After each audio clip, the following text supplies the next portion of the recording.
morning, everyone.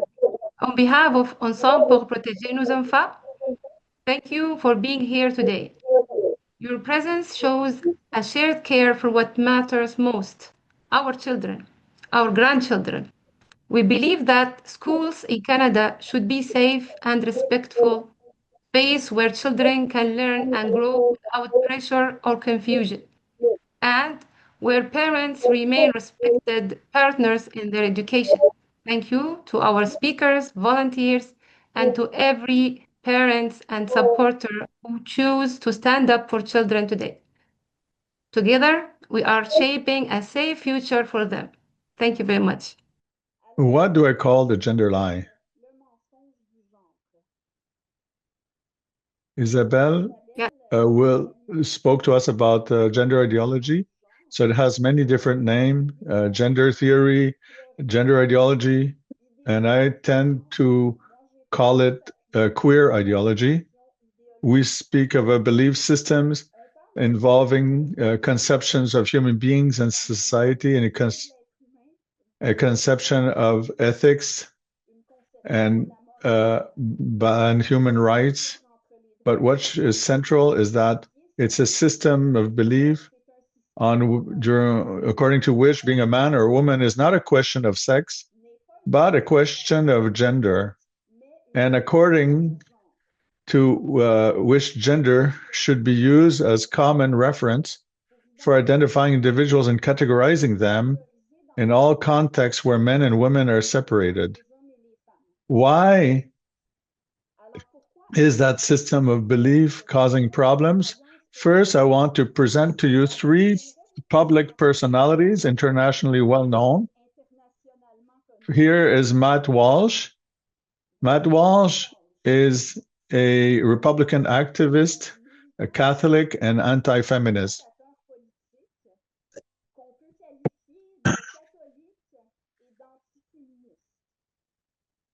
And here's Richard Dawkins, a British biologist. He was known as an atheist militant.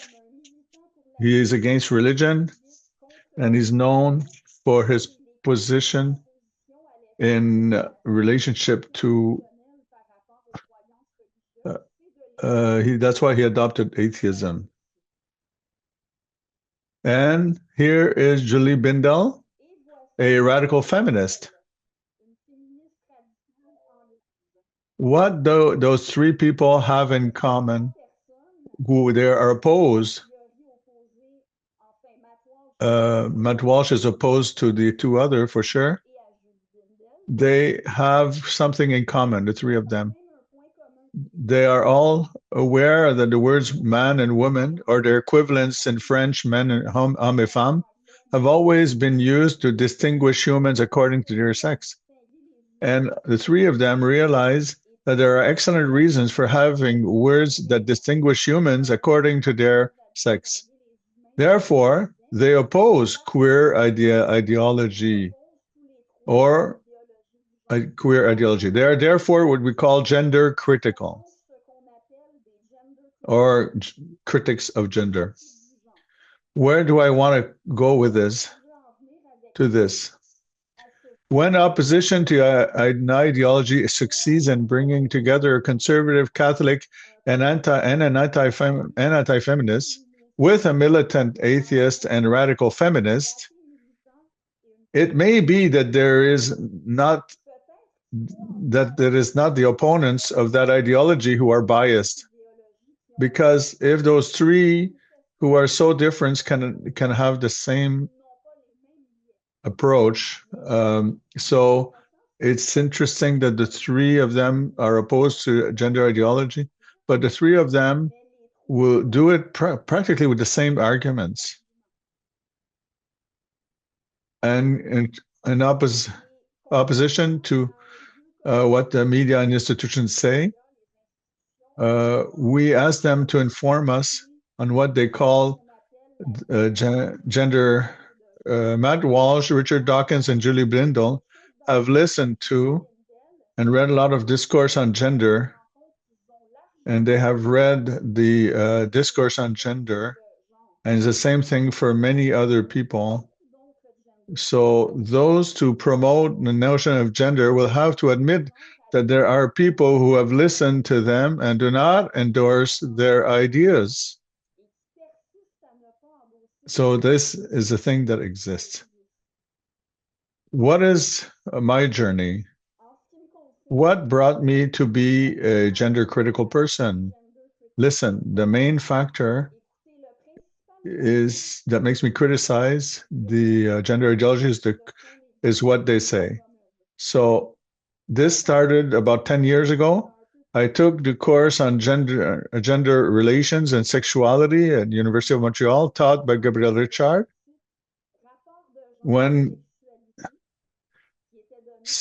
when I was coming with a favorable attitude, so I was without reserve a feminist and pro LGBTQ movement, and the content of that course was the first factor that led me to distance myself from the LGBT movement and ultimately oppose it. So I will explain a little bit why today I consider that I'm really in opposition with this movement.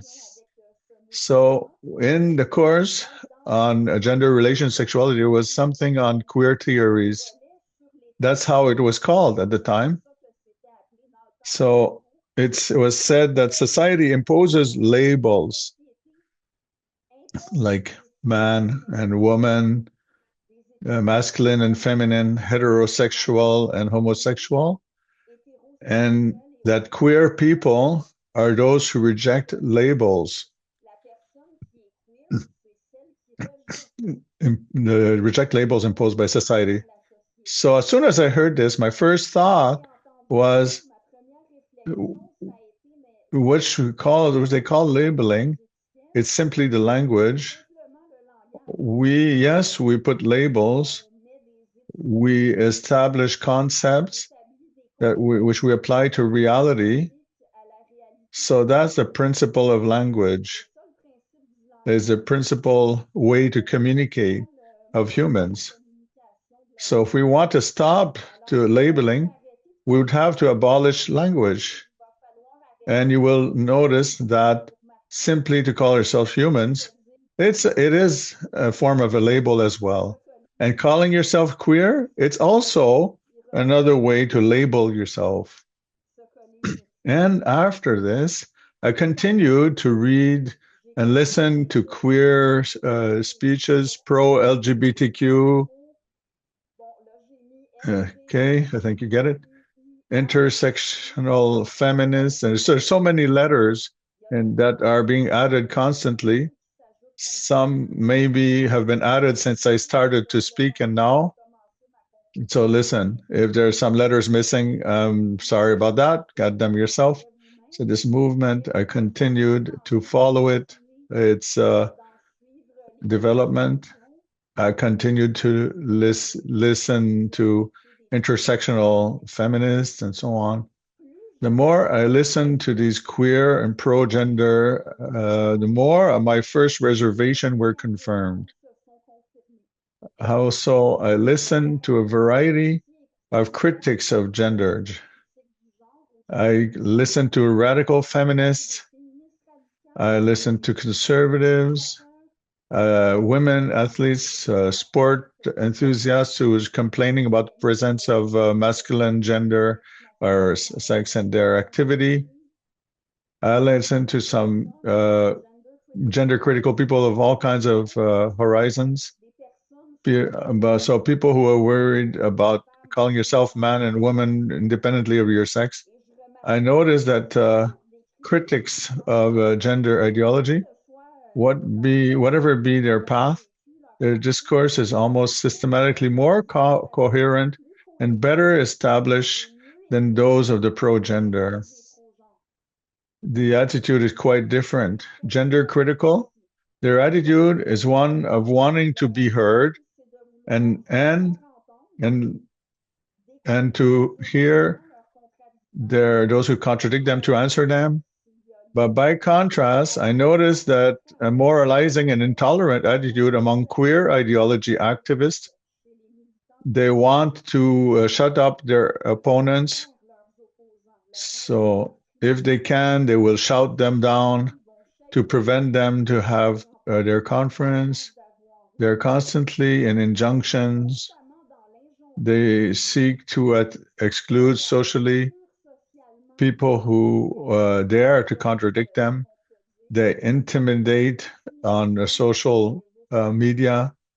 So I saw it very clearly. There are gender critical who wants to be heard versus militants of gender ideology who want to be the only one who can speak and who push the other ones to listen to them.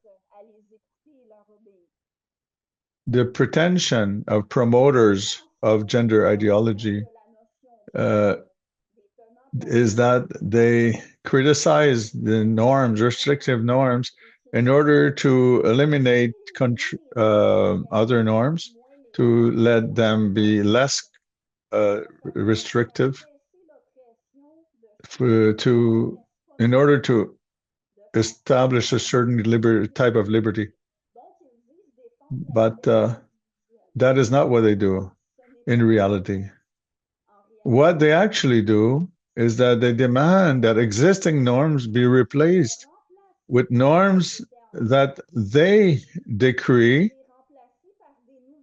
which are just as restrictive, if not more so,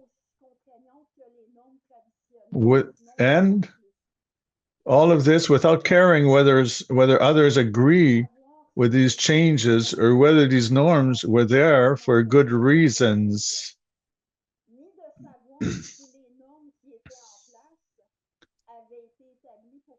One example of what I'm saying,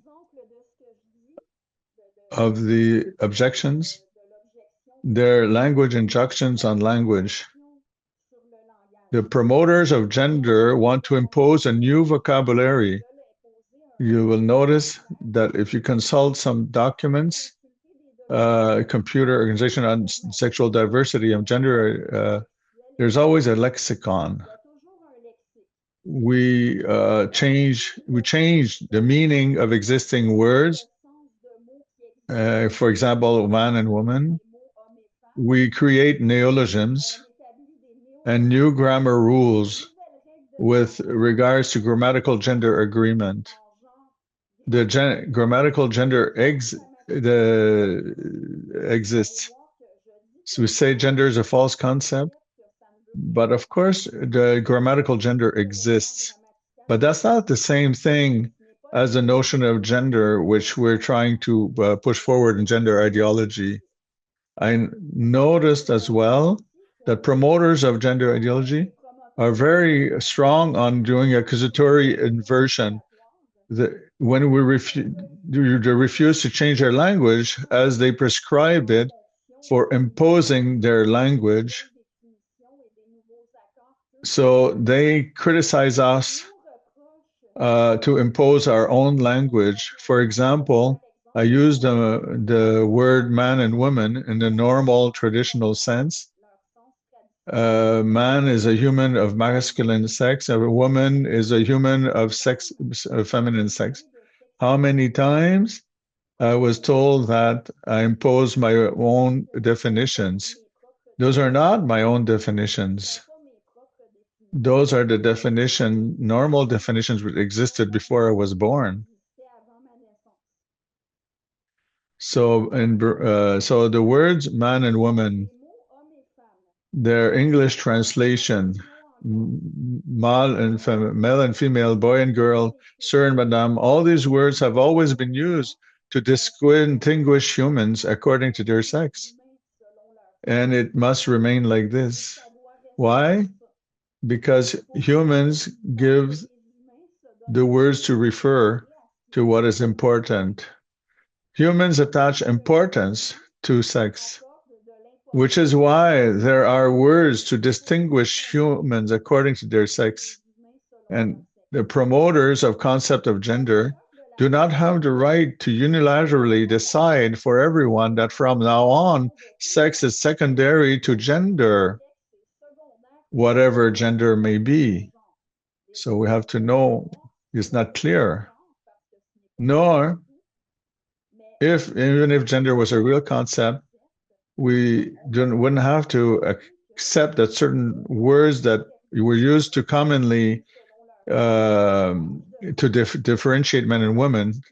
So here you see to the left of the screen Blair White. Blair White is a U.S.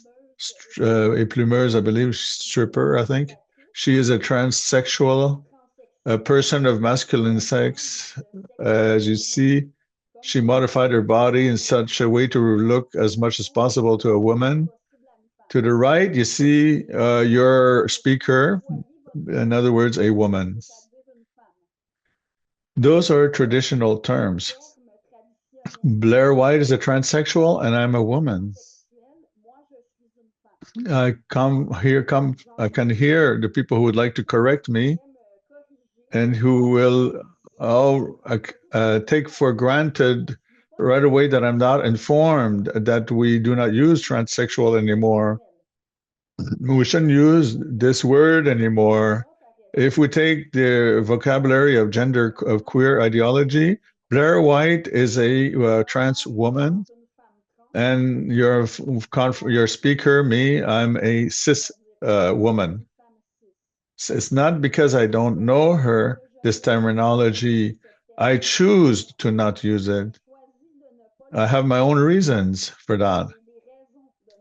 It's a terminology choice. I reached what I call my trans peak the first time I dealt with someone who said that it was transphobic to differentiate between a transsexual and a woman.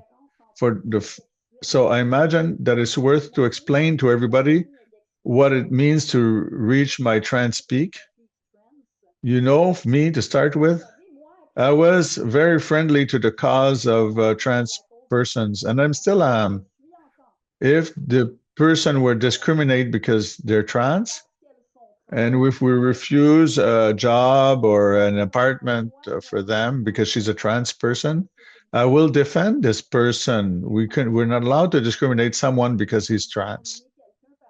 So to reach peak trans, it means when someone is sympathetic for the trans people, finishes by take a certain distance from the cause because of we say then that that person has reached is trans peak. So if someone says, I have always been for the rights of trans persons, but when I saw that in the name of the rights of trans person, we were requiring people of masculine sex who could participate in feminine sport, I reached my trans peak.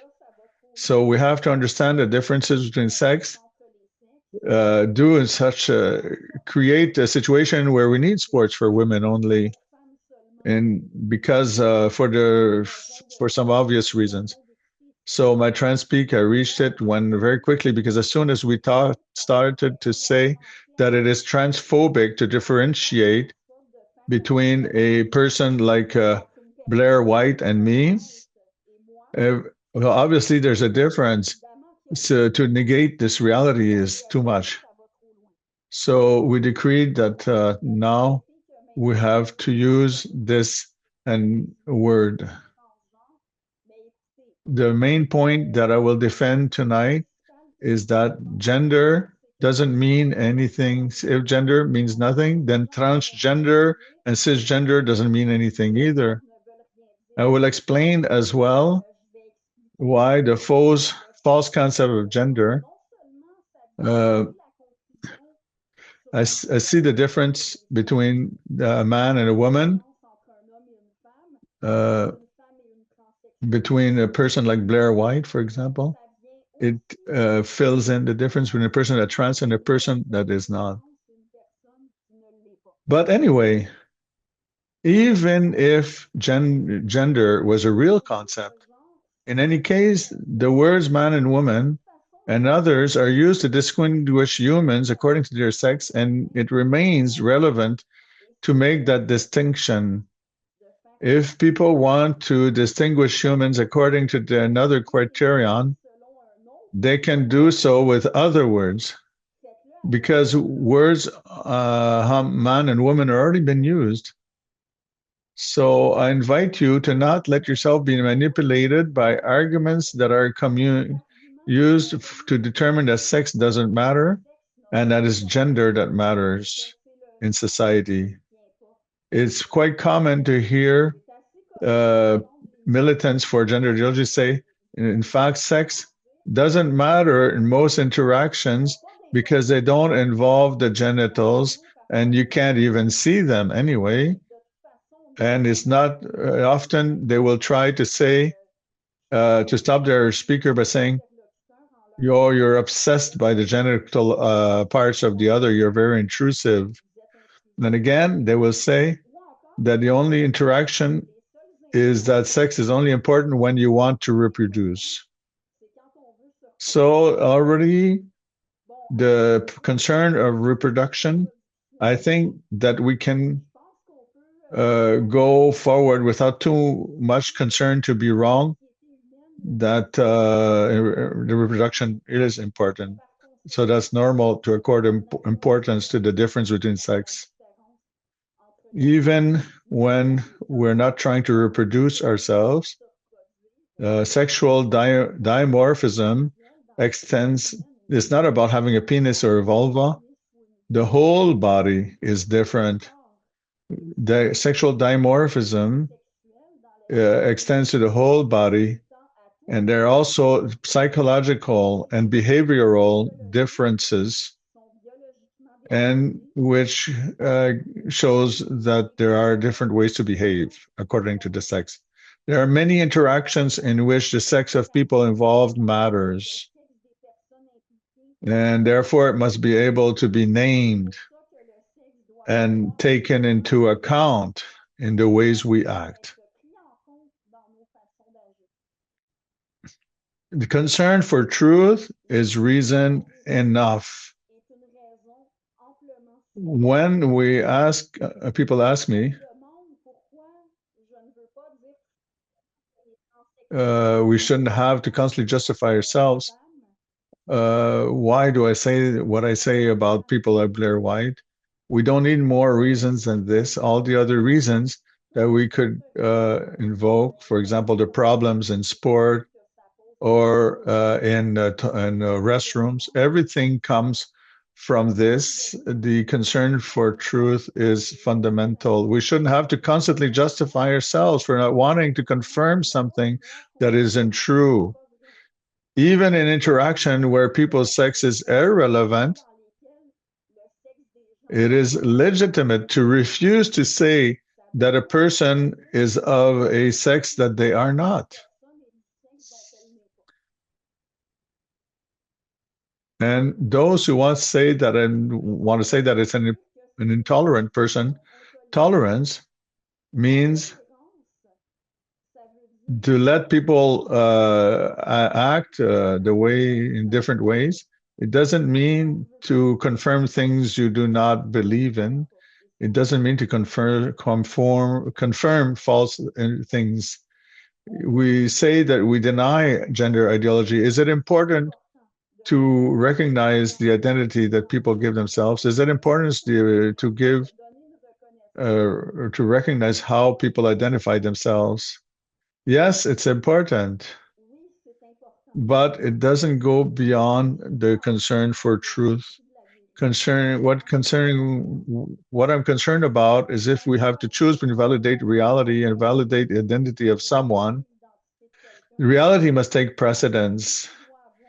For a society to be functional, it needs the possibility to communicate clearly and honestly.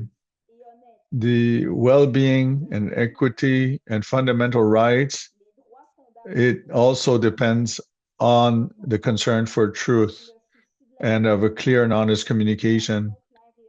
Being a man or a woman is not primarily an identity, it is first and foremost a reality. As far as I'm concerned, to be able to distinguish people according to their sex is non-negotiable. It seems that that it has become the movement, the LGBTQ movement, the queer movement.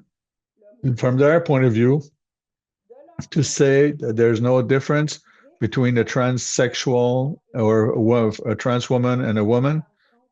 For them, this is a fundamental claim. So trans women are women, and that's it. So manifestly, we have an irreconcilable disagreement. That's why I came to be opposed to this movement. But it doesn't mean at all that I'm against the right of LGBTQ people. I'm for the rights of all humans. But once again, fundamental rights implies a functional society. And for a society to be functional, it needs to have a concern for truth to be able to communicate clearly and honestly. Gender is not a concept. It's a mishmash, a conceptual mishmash. We cannot have a clear definition of what we mean by gender. I chose to integrate to my presentation the gender ideology that I found on the site of the Canadian government. I have read all the documents that I could that can inform on sexual diversity and gender identity, and I realized that the definitions of the government, federal government, really come close to all the definitions we find in a lexicon trying to explain what is gender ideology and so on. So, what do we say on the side of the government, of the federal government? The term gender refers to the roles, behaviors, expressions, and identities that society constructs for men, women, girls, boys, and people of diverse sexes and genders. So you might notice that it speaks about men and women and boys. And outside of this, there are diverse sexes and genders. And if we go towards the definition of the concept of gender identity, we say that gender identity is the internal and personal experience that each person has of their gender. It is the feeling of being a woman, a man, both, neither, or somewhere else on the gender continuum.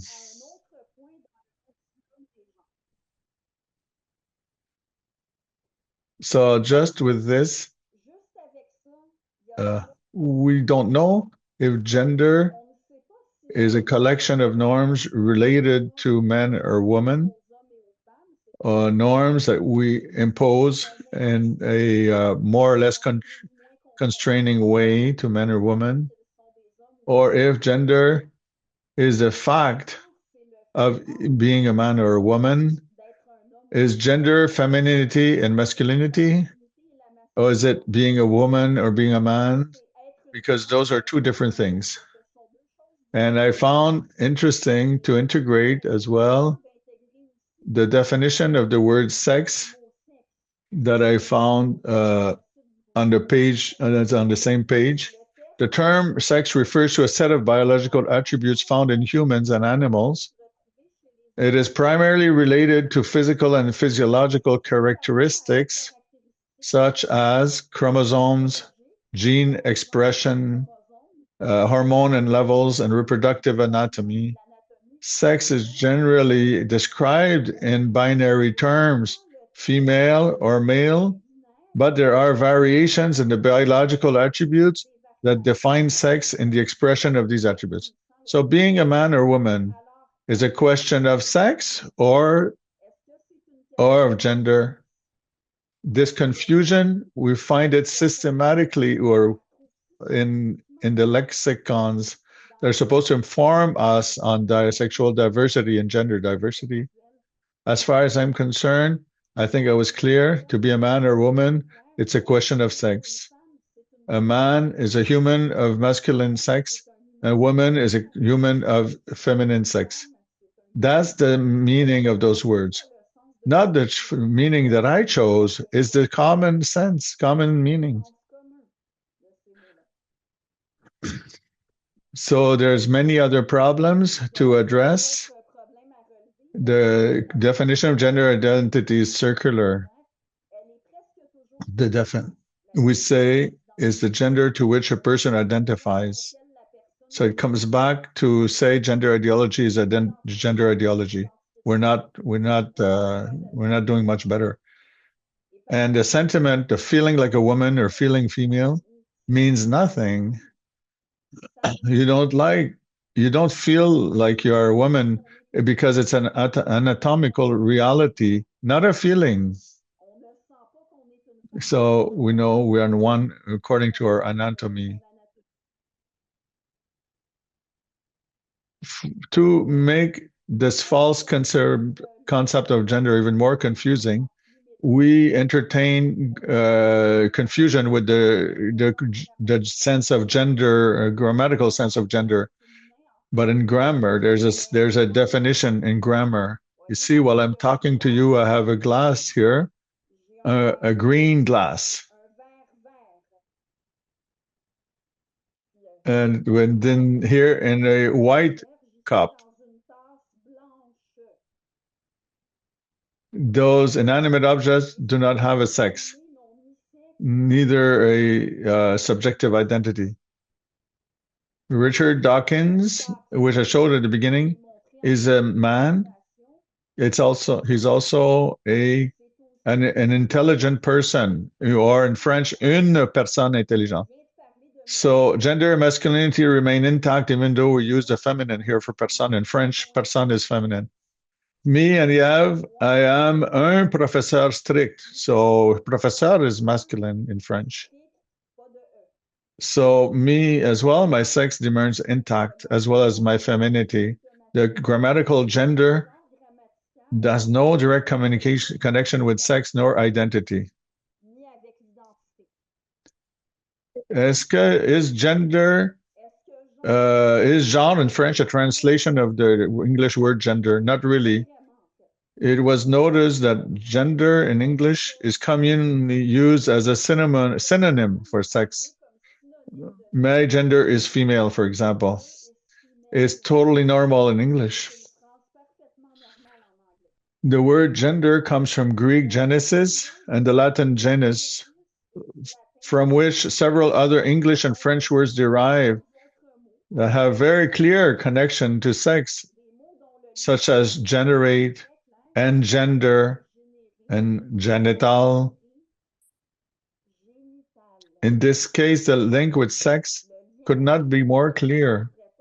So the word gender is communally is used normally like this. But since queer ideology has redefined these words, affecting both English-speaking and French-speaking cultures, the word gender has become a false concept, just like genre in French. So finally, what is genre, gender? Is it a synonym for sex? Are those norms connected to sexuality? And if so, what kind of norms? In a moment, we'll look at this. Are these norms, or is it a social role? Is it a feeling, something we feel? Is it an appearance or a dress code according to how we wear what we wear? Gender, is it strictly cultural or a combination of cultural and biological elements? You will notice that when we try to be instructed on learn what is gender, it's common to learn that the difference between sex and gender is that sex is biological, whereas gender is cultural. It's a social construct. But we present certain traits. We will speak of the beard as something that is of the male gender, or the fact of having developed breasts as something that is connected with the female gender. But the strongest, I'm not sure, the fact that breasts develop for women and not for men, There's nothing cultural about this. Those are biological differences. So we don't know why gender is strictly cultural or if it's an amalgam of biological or cultural facts. Or is it simply a grammatical notion of gender? No, it cannot be all of this at the same time. I had the occasion to bring these questions that I'm talking to you about with people who were supposed to know the subject. I had a response that gender is a little bit of all this, but it cannot be all of this at the same time. By the principle of non-contradiction, either gender includes biological elements or it does not. So it's one or it's the other. If we accept gender as that are social norms or social roles, then gender is not a feeling. No, social norms are not something we feel. We do not feel those social norms. Norms or social norms or roles, we conform to them or we can reject them, but we do not feel them. We can have a felt something we feel in relation to social norms, but the what we feel is distinct from its object. So I repeat again, gender cannot be all of those things at the same time. Doesn't give a coherent definition.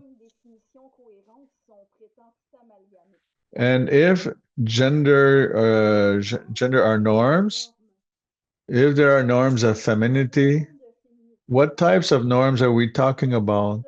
Are we talking about dress codes? There are clothing for men, for women, or other codes?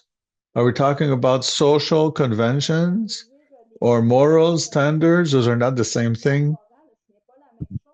To break a social convention doesn't have the same reach as moral standards. We talk about statistical norms. Statistical norms are simply facts. We can see what is the most common.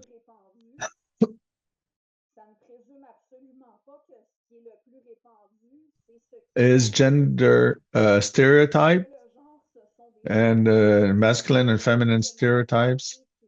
And let's suppose there are stereotypes. In fact, what we want to say through this discourses that promote gender norms can be seen as stereotypes we have to fight because there are sexist prejudices.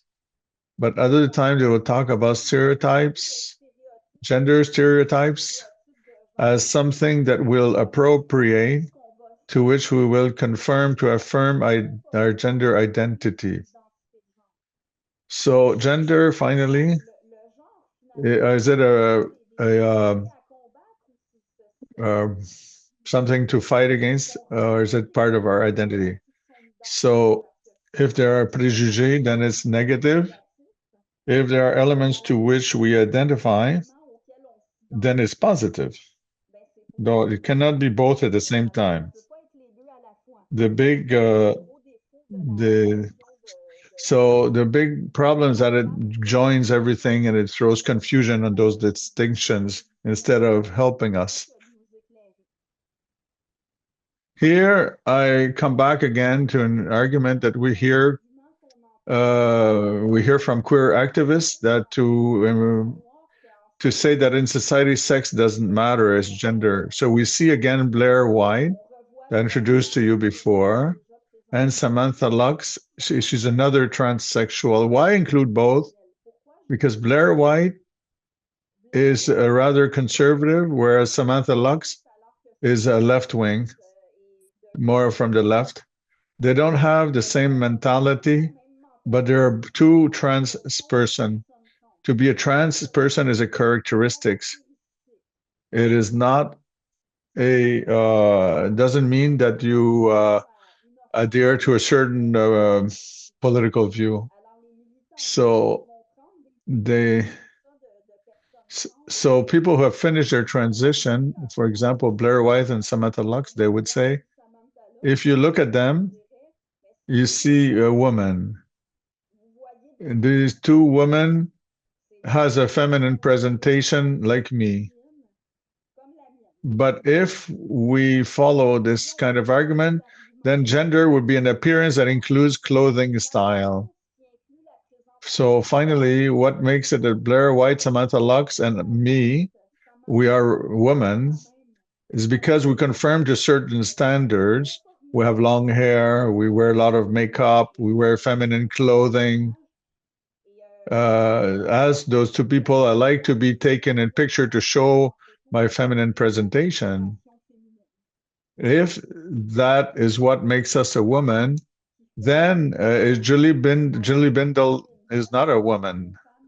Is that the case?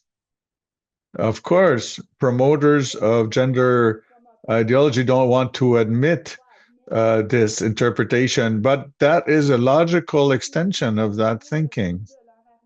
And we run into the same problem with other types of standard that supposedly include this mishmash, conceptual mishmash we call gender. It's a question of roles and function. Traditionally, the roles in the family were different according to sex. Men would mow the lawn, the woman wash the dishes. So should we conclude that whoever does the dishes is a woman? In a household where the same person does the dishes, can also cut the grass, does that mean that the person is sometimes a woman, sometimes a man? What can we say about feminists who have always questioned the norms imposed on people based on their gender, and many who have refused to conform to the norms associated with women? We must therefore conclude that feminists are not women.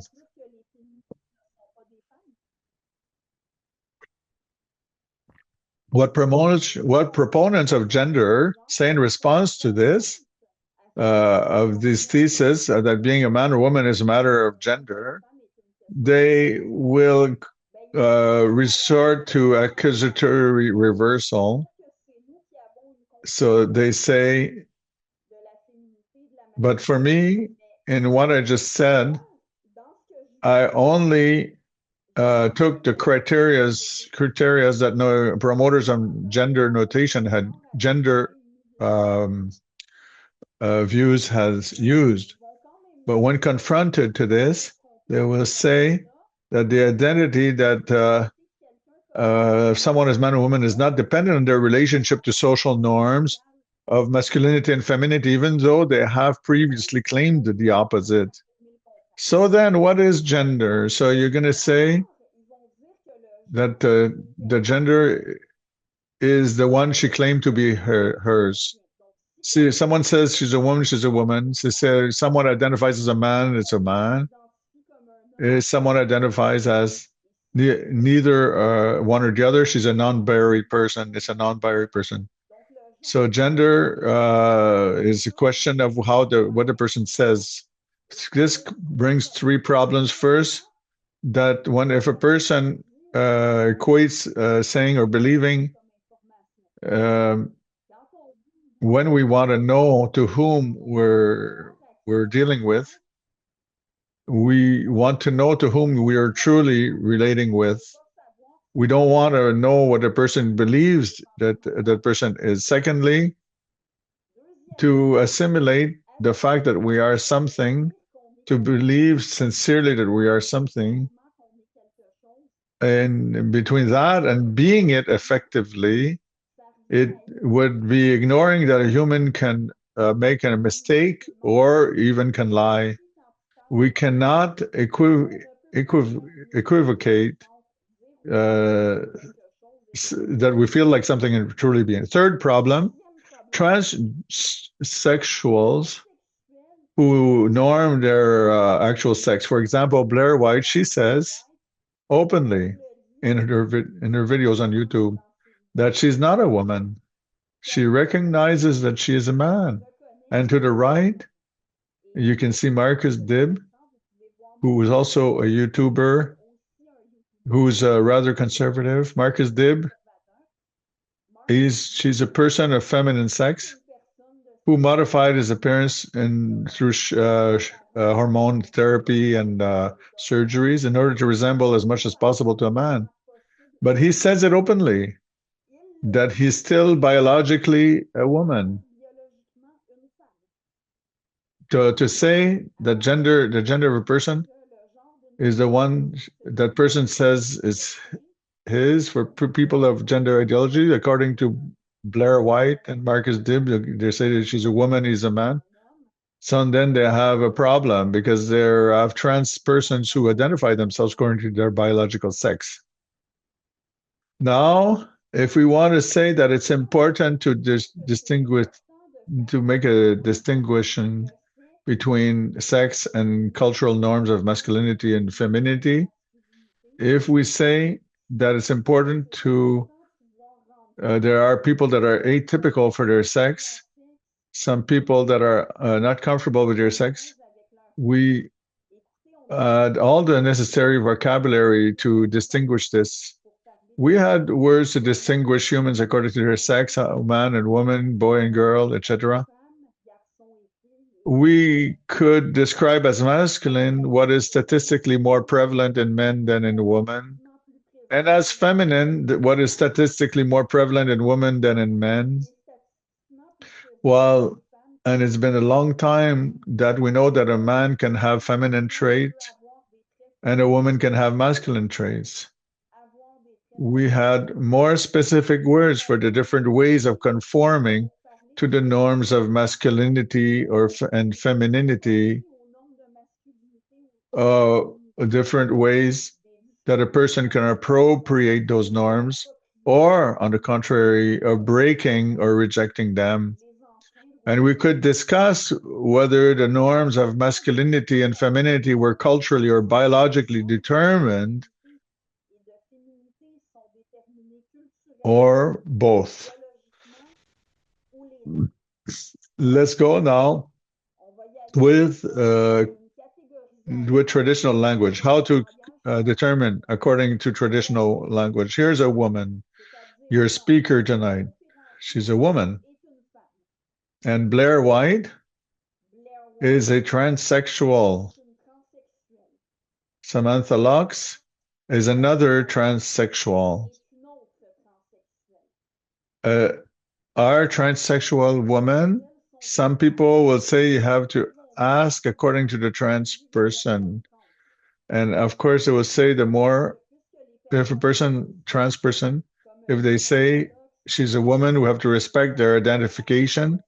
And they will say that it's a woman. But Blair White is also a transsexual, and she says she's not a woman. So if the criteria is how the person tell themselves, because they don't all say the same thing. I don't have that problem because my criteria is reality. Reality, there's a difference between a transsexual and a woman. And I take time to come back on this. I am not in a position with trans person because they are trans. I am opposed to many ideas, for example, that Blair White and Samantha Fox shares. I'm based. Those two persons are humans with equal dignity to anyone else. They have the same rights as everybody. I cannot question that. So, woman, transsexual, and a drag queen. A drag queen is a man who will give himself a feminine attribution in a caricatural for performance. So a drag queen is not a man who dresses as a woman in everyday life. So it's a man who does a caricature of femininity in the context of giving a show. And Jeffree Star that you see here, he's simply a man who likes feminine accessories. Jeffree Star is not a trans, nor a person, nor a drag queen. He's simply someone who likes to put false accessories, feminine accessories. Simone Monet Chartrand is a feminist and also a woman. Concerning the last persons that I shared with you, with the this false concept of gender that's being promoted, we say that a trans person is someone who does not identify with the gender associated with their sex. When we were speaking clearly of transsexual, that was a term that was normal. It was very clear. A trans person is someone who has changed sex in a certain way. We know that a human cannot literally change sex, but we knew that a trans person is someone who modified his appearance in such a way as to look as much as possible to a person of the other sex. If we say that a person, trans person, is a person who does not recognize himself in the norms associated to one's sex, then how can we differentiate between a trans person and a person like Jeffree Star or a person like Simone Monet Chartrand? You see the difference between Jeffree Star that you see here and Blair White? It's very simple, it's clear. The fact is that Blair White has made a transition. She modified her appearance, modified the body through surgeries and hormones in such a way to resemble as much as possible to a woman. Jeffree Star did not do that. He's not trans. The difference is clear. You will see that this transcends personal opinions that we can have on the fact of doing a transition. Blair White has made a transition. Uh, it's a reality. Jeffree Star didn't do one. We are really in the objective reality. Simone Monet Chartrand is a feminist, so she is not the woman who wanted to become a man. She was a woman who wanted to take away the constraining norms imposed on women because their sex. Those are two different things. But now that the concept of gender is clearly defined, so someone like Jeffree Star and a feminist like Simone Madre Chartrand or a trans person like Blair White, in all cases, we describe them as persons who does not recognize themselves and the social norms. So we say that this creates more confusion instead of clarifying.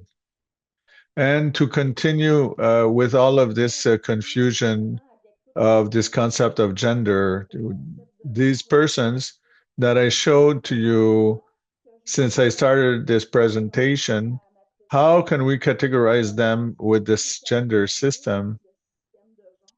Maybe that someone that accepts gender concepts would say that Blair White, Samantha Lux, Simone Marnet Chartrand, Julie Blundell, and me, we are women. Where when in fact Matt Walsh, Richard Dawkins, Cam Hugh, Marcus Dibb, and Jeffree Star are not women. But what is the logic behind this categorization? If we take the female gender, what characterizes Blair White, Samantha Lux, Simone Monet Chartrand, Julie Blundell, and myself, but does not characterize Jeffree Star or Marcus Dibb? And without forgetting people who identify as non-binary. Here's Marie-Philippe Drouin or Philly Drouin. She's a person who identifies as non-binary. Earlier, I spoke of Richard Dawkins as in that saying that he's a person, intelligent person. You notice that I also say that Philippe Drouin is a person. So So I can use a female gender genre in français, as a person. Une personne is feminine. So Philly Drouin, they made a militant book, Words to Exist. And I read her book. She starts from the premise that humans need words to name their reality, to be recognized socially. A premise which I embrace, but it's also for this reason that we want to keep words that allows to name a reality according to the sex. So yet this person, Philippe Drouin, modifies the meaning of words man and woman, and I had the chance to ask her directly if we want to continue to name the sex of people really. Apparently, it's a problem for those who are militant for the gender concept, that to be able to really say what sex they are. So if we start from the premise that humans need names to name their reality to be socially recognized, I think that we have to admit that it's legitimate to have words to name the reality of sex. An immense reality of women accord importance to this reality. But let's keep on. Let's keep going. If we, to summarize, according to queer ideology, these are women, and these are not women. So these are women, these are not women. But what is the logic behind this categorization? It's a perfectly legitimate question to want to understand what really is this characteristic. What is this gender that is shared by Blair White, Samantha Lux, Julie Bindel, and me, but does not characterize Jeffree Star or Philippe Drouin? And secondly, this gender is supposed to be significant enough to serve as basis for a category that acts as a common reference point in identification and social interactions. So what are we talking about? The usual response is the following. So Blair White and Samantha Lux and Julie Bindel and me are women because we identify as women, whereas Jeffree Star, Philippe Drouin do not identify as women. That's why they're not women. So we come back to problems that I've already mentioned before. First, to identify as something cannot be equivalent to actually being that thing. And besides that, if the criteria to be a woman is to say that we are one, so we lose one because Blair White herself says she is not a woman. And Marcus Dibb acknowledges that he is one.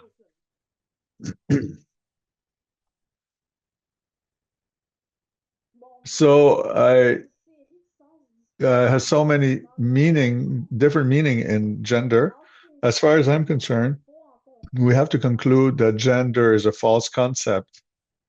Some would say that the problem that I brought up, that gender is a false concept, but rather it's a polysemic term, which takes different meanings according to situations. In psychology, gender would be something we feel. So I put the expression a lived identity in under quotations. So I find it very strange, the notion of lived identity. Maybe we will have time to discuss it in question period or in another context. But in psychology, gender is a feeling, whereas in sociology, it refers to a set of social norms. In other disciplines, it can have other meanings. This argument does not convince me either. We could always accord them that it is a receivable argument if the concept of gender remains in university level and research and other intellectual research of high levels. But please notice that even there, I think it is a lot more clear if we talk about men and women and and we we talk about people that are atypical for their sex, different norms of masculinity and femininity. So I do not see and watch to amalgamate all those things under one unique term makes what anything more clear. It clear creates confusion where there was none.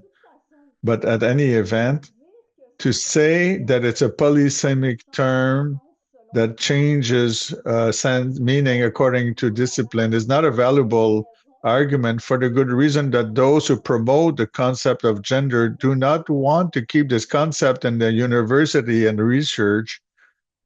They they want it to become a common reference point in language and interactions. So not only all adults should use this concept in their daily life, but also we should instill this concept in children. So up to the point where this is what they are claiming, they must be able to provide a coherent and functional definition of the concept of gender that makes it easy to understand the gender of the people they are dealing with, and and and they must prove that there are good reasons to take someone's gender into account when interacting with them.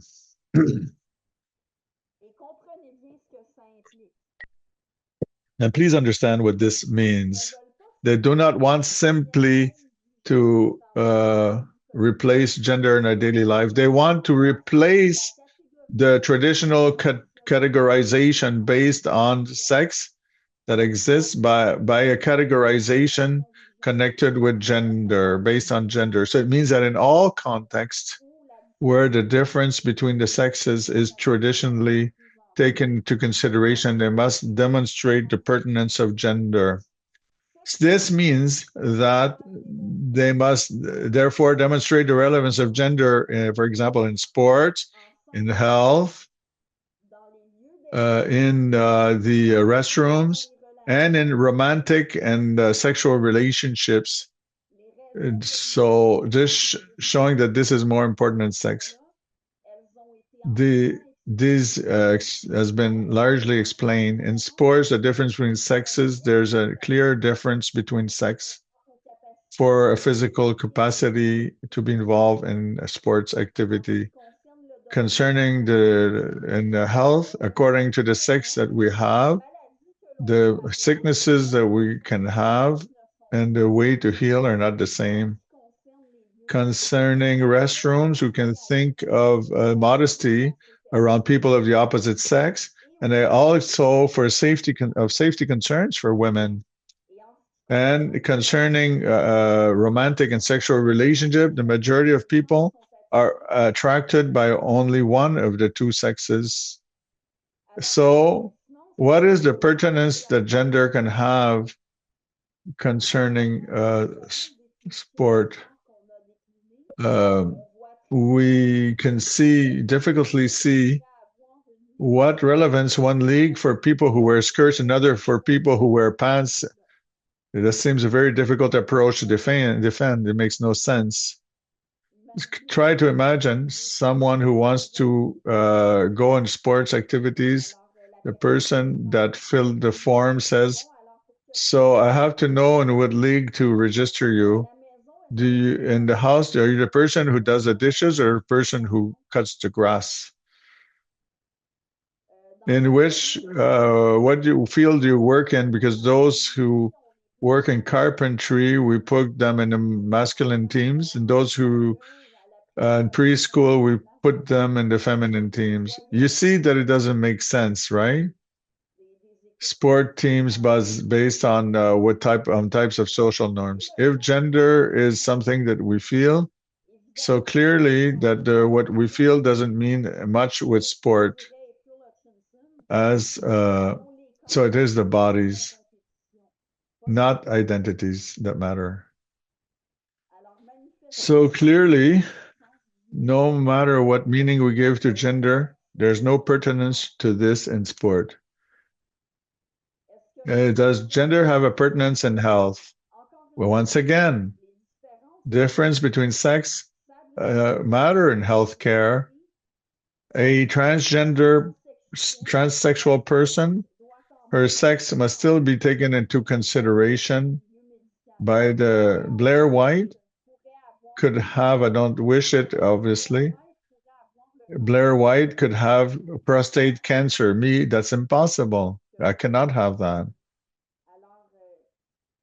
Besides that, effects of transition must certainly taken into consideration by the medical personnel that cure a trans person. So, unless the definition of the word gender was the effects of the transition of a transsexual person, so at that time, it would take a new meaning. It would imply that there are only trans persons that have a gender, unless gender means the effects of transition, and that I would know that nobody said such a thing.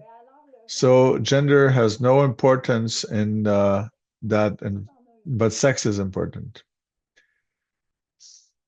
In restrooms, we have separated by sex because of differences between the sexes.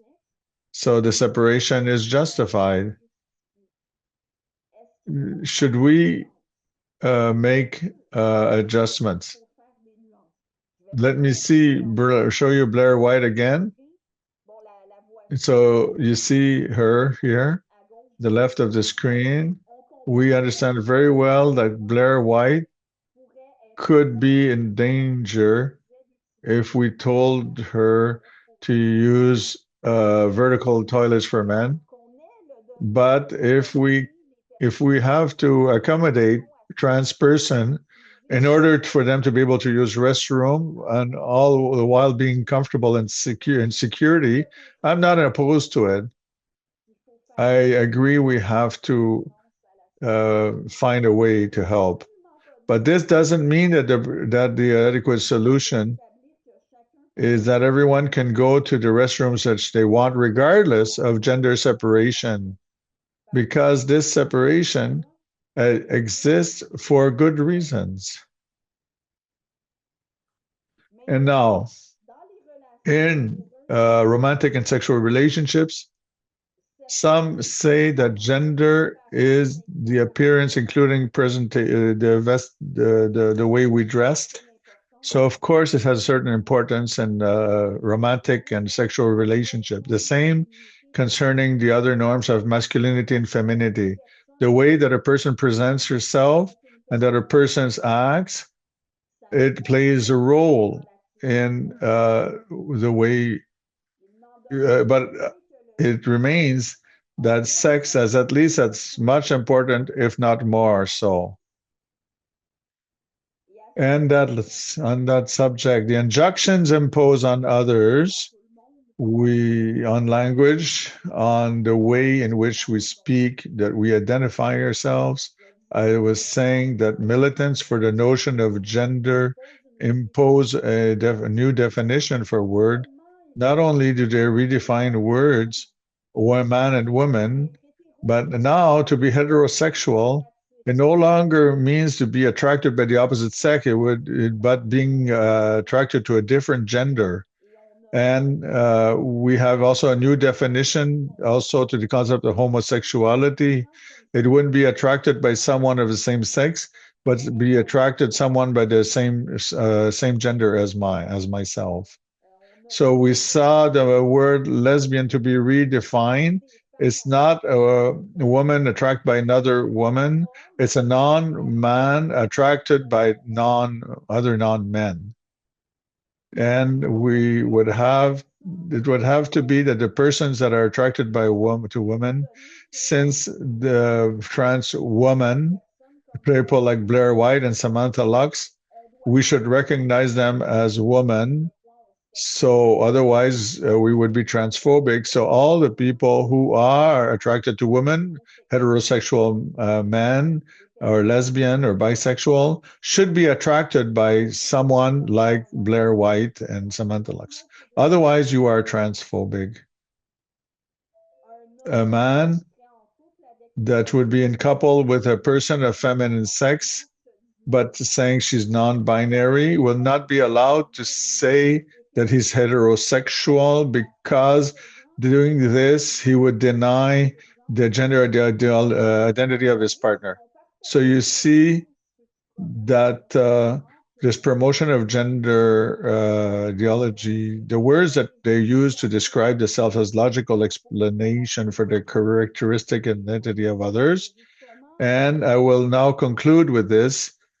The discourse on gender is presented as affecting only the identity and lives of trans and non-binary people, and others, that's why all others should simply accept it without question, because they are not affected, because we would not be concerned, apparently.